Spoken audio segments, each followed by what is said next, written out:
Buenas tardes, compañeros y profesor. Nosotros somos el equipo número 10 de la carrera de Administración. Mi equipo está conformado por Griselda Pérez, Yulisa Gómez, Elvis Alberto, Eric Concepción, Omar Alejandro, Maritza López y una servidora, Claudia Alexis. Vamos a iniciar con nuestra exposición. Los voy a dejar con mi compañero Omar Alejandro.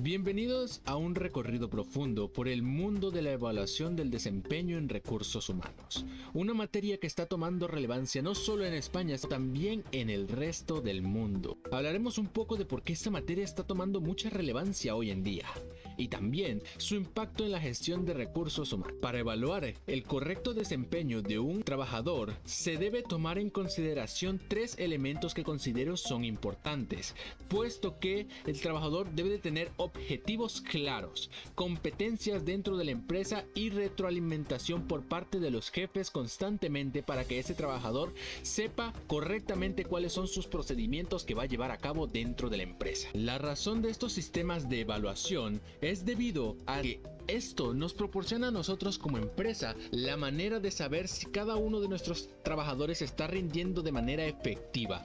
Si no es así, tenemos oportunidades de mejora en esta área, en la cual podemos poco a poco ir implementando nuevas técnicas para que todos estemos conformes, tanto el trabajador como la empresa, y sea un ganar-ganar. Esta labor de evaluar el desempeño de los trabajadores no solo es responsabilidad de supervisores o jefes inmediatos, sino también del Departamento de Recursos Humanos, puesto que ellos desde un inicio se encargan de hacer una entrevista a cantidad de personas para determinar quién es el candidato idóneo que ocupará el puesto en la empresa. La razón por la que se aplican las evaluaciones de desempeño es para asegurarnos que en nuestra empresa siempre contaremos con el personal capacitado y el más talentoso dentro de la industria, para asegurar que nuestra empresa siempre esté posicionada en una de las mejores. Se suele utilizar el benchmarking para comparar el estándar de calidad dentro de la industria. Puede que una empresa esté haciendo algo mucho mejor que nosotros y nosotros podamos ver oportunidades de mejora en esa estrategia que la empresa está realizando. Por lo tanto, podemos implementarla, pero no estoy diciendo que se debe de copiar, sino encontrar esos puntos en los cuales se puede mejorar esa estrategia e implementarlo nosotros para así ir de acorde a la industria. Los parámetros de Mad Burger.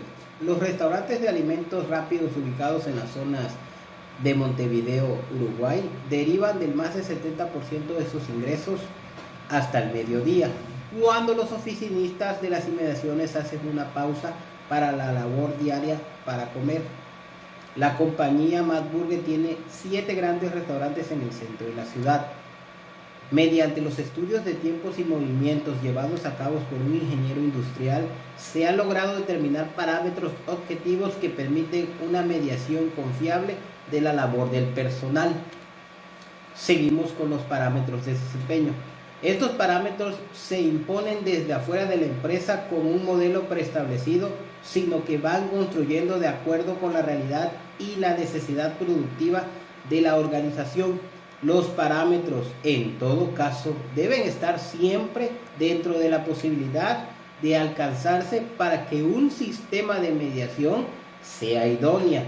Necesita de las siguientes características: ser comprendido y aceptado por el personal y reflejar sus capacidades individuales y colectivas, incorporar complejidad de los objetivos, adaptarse a nuevas circunstancias y exigencias.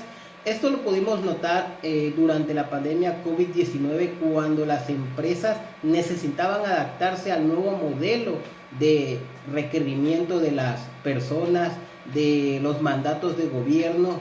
El siguiente subtema es prejuicio del evaluador. Las mediciones subjetivas del desempeño pueden conducir a distorsiones de la calificación que suelen ocurrir con mayor frecuencia cuando el calificador no logra conservar su imparcialidad, en varios aspectos, entre los cuales se encuentran los siguientes: elementos subjetivos, error por tendencia o promedio, permisividad e inflexibilidad y elementos culturales. Y bueno, ¿en qué consiste cada uno de ellos? El elemento subjetivo. El evaluador permite que sus percepciones y opiniones interfieran en la evaluación. De esta manera no podemos tener un resultado óptimo, real, verídico. ¿Por qué? Porque ya ha sido manipulado. Error por tendencia al promedio. Tienen que evitar las calificaciones muy altas o las muy bajas. También se distorsionan las mediciones para llegar al promedio. Entonces, tampoco esta parte es algo sano para saber si realmente tenemos una evaluación verídica. Permisividad e inflexibilidad. Factores psicológicos pueden interferir a la objetividad. Son motivados por agradar o por imponer el respeto y la distancia. Muchas veces vamos a encontrar evaluadores con una presencia de personas mal encaradas o también con un grado de seriedad, pero haciéndote que notar que él es superior a ti. Entonces eso como que te afectará en los resultados. Y en elementos culturales tenemos cuando el evaluador que estima el desempeño de las personas provenientes de otras culturas. Entonces, no todas las personas nos desarrollamos en un contexto por igual. Entonces, venimos de provenientes de otros estados, por ejemplo, de Chiapas y Tabasco. Entonces, siempre van a haber diferencias entre unas y otras. ¿Cómo evitar todo esto? Bueno, es una capacitación adecuada, una selección de técnicas de verificación y también para las mediciones. El siguiente punto es método de evaluación con base en el pasado. La importancia de la evaluación del desempeño ha conducido a la creación de muchos métodos para juzgar la manera en la que el empleado ha llevado a cabo su trabajo, basándose en los resultados que ha logrado antes de la evaluación. Las técnicas de evaluación más utilizado es escala de puntuación, lista de verificación y método de selección obligatoria. Buenas tardes, mi nombre es Claudia y yo les voy a hablar sobre el tema de métodos de registro de acontecimientos notables. Se dice que los métodos de acontecimientos de registros notables son cuando un evaluador va a una empresa con su computadora y va a registrar en una bitácora, como la palabra lo dice, los acontecimientos notables que ha tenido un colaborador o un empleado hacia una empresa. Puede ser de las efectividades que ha tenido, también puede ser de los errores que haya tenido. De eso califican su desempeño y con eso verifican si realmente está llevando la metodología de la empresa por un buen camino, o si no, pues se le hace una retroalimentación al empleado de cómo puede mejorar y hacer mejor su trabajo. También tenemos lo que son las escalas de calificación conductual. Estas se refieren al desempeño del empleado, de cómo va dando los números. Si tienen una meta cada mes y no la va cumpliendo, se le hace como un llamado de atención de qué es lo que está pasando, cómo podemos mejorar o en qué le podemos ayudar al empleado para que sus elementos sean más más concretos y no haya distorsión en el camino hacia él. Y está lo que es el método de verificación de campo.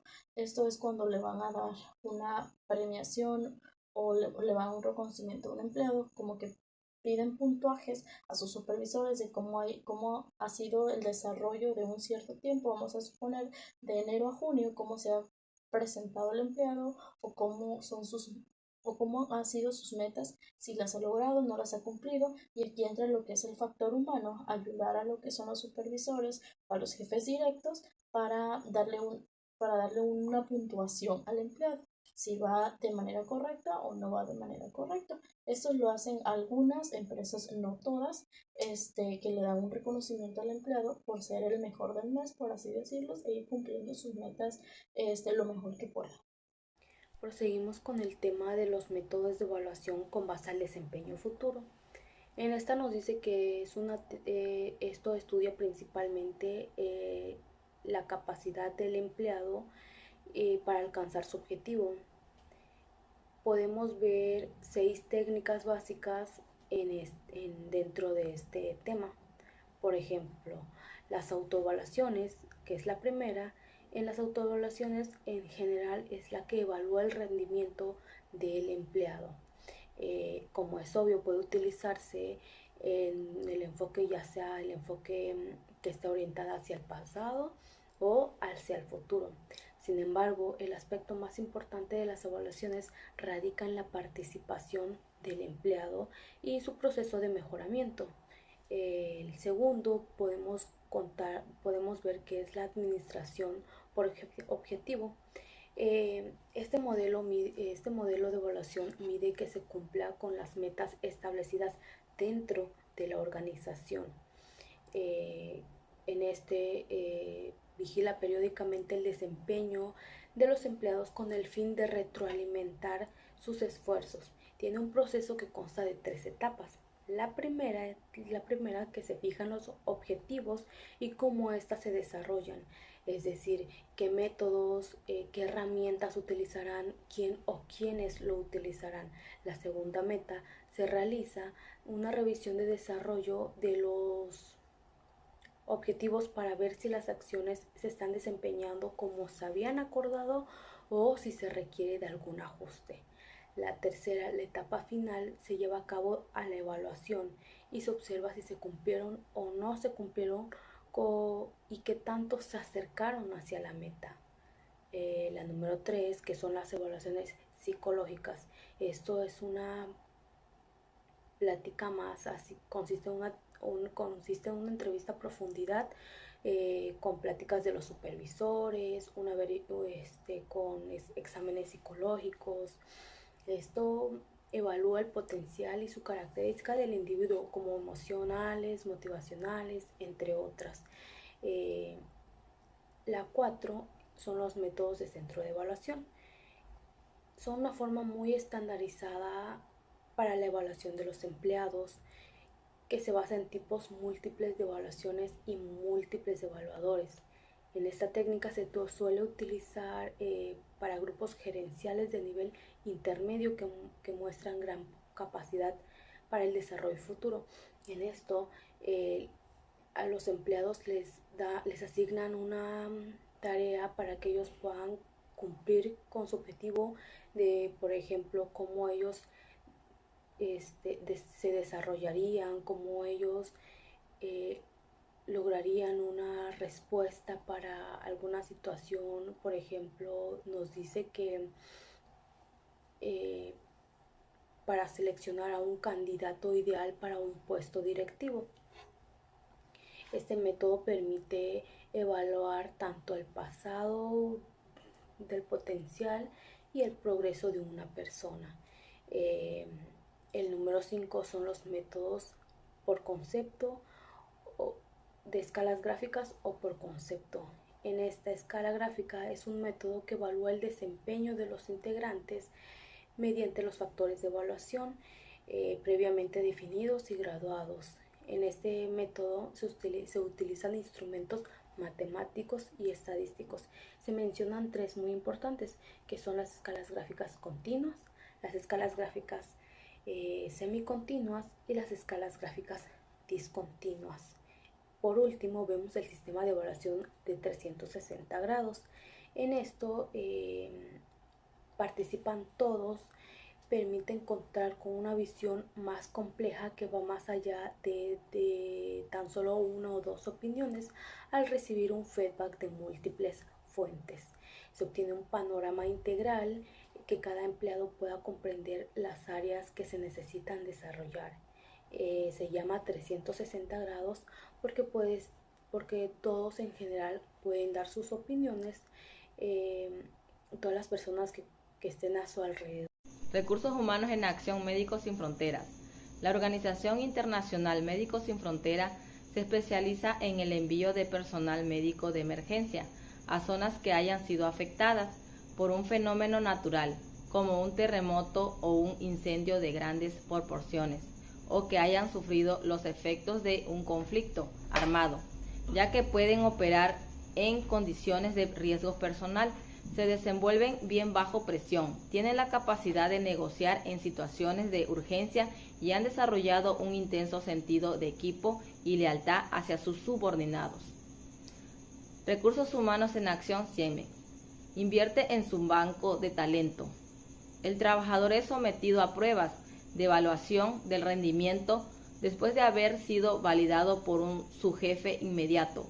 Accede a un centro de desarrollo donde se le aplica un conjunto de pruebas. El equipo de evaluación se reúne con el evaluador para realizar un proceso de realimentación, explicándole cómo se ha desempeñado esto para establecer un plan de acción supervisada por el jefe, el cual debe desarrollar las competencias de liderazgo establecida por la compañía. Implicaciones del proceso de evaluación. Tanto el diseño del sistema de evaluación como su procedimiento suele ser responsabilidad del Departamento de Administración del Capital Humano. Los métodos de evaluación orientados al futuro, como el sistema de administración por el objetivo, pueden encontrarse en metas específicas. Sin embargo, independientemente de la técnica seleccionada por el Departamento de Capital Humano, es necesario que el enfoque adoptado sea utilizado por los gerentes de línea. Es muy probable que no sientan mayor entusiasmo por aprender más al respecto, por es posible consideren el proceso de evaluación como una actividad impuesta por el Departamento de Capital. Ahora vengo a presentarles el tema de lo que es la capacitación de los evaluadores. Dentro de este apartado nos encontramos en que este permite saber si el colaborador cumple con los objetivos que la empresa requiere. Pero para que esto se pueda saber se necesitan de manuales en los que ya vienen preestablecidos o establecidos los términos y condiciones o los requerimientos que se necesitan de un colaborador. Pero también viene el punto de lo que son las entrevistas de evaluación. En las entrevistas de evaluación vemos el desempeño que ha tenido el colaborador dentro de la organización. Pero para que el evaluador pueda ejecutar estas entrevistas se necesita de 3 técnicas que tiene que tener. La primera es tener un diálogo asertivo. La segunda es tener convencimiento. Y la tercera es dar solución a las problemáticas que se puedan generar en torno al colaborador. Pero para regenerar estas 3 técnicas también se necesitan pautas. Las pautas que se necesitan son destacar los aspectos positivos del colaborador, decirle que la entrevista es para mejorar y no para reprenderlo sobre alguna acción que él pudiera ejecutar que pudiera dañar a la organización. Y por último tenemos la no discusión entre el evaluador y el evaluado. Luego tenemos a los recursos humanos, pero dentro del apartado de lo que es cómo realizar una buena entrevista. Y aquí entra el factor humano, ya que por ejemplo nos establece que se necesita tener un lugar cómodo para realizar la entrevista. Hay que planearla con anticipación, hay que dejar claros los objetivos, utilizar un lenguaje sencillo que el colaborador pueda entender y sobre todo comenzar la entrevista de una manera relajada para que se cree un entorno de confidencialidad entre el evaluador y el evaluado. Por último tenemos la realimentación y esta es esencial, ya que dentro de esta se encuentran 2 términos específicos que son la toma de decisiones y las mejoras continuas. Las mejoras continuas son las que son aplicadas gracias a este término. Es decir, la realimentación que se obtuvo de las entrevistas y evaluaciones se utiliza para mejorarlas dentro de la administración y estas pueden generar una mayor amplitud y se pueda aplicar a todos los departamentos en los que estos se mejoren. Pero también mencioné algo sobre la toma de decisiones. Y dentro de este apartado encontramos algo que por ejemplo es el diálogo entre el evaluador y el evaluado. Pero dentro de este diálogo se tocan términos como los bonos de puntualidad o cualquier otro bono, las compensaciones, el aumento de salarios, entre muchas otras características de administración. Con esto concluyo mi parte y también damos por concluido nuestra participación del tema. Eso es todo por parte del equipo 10. Gracias.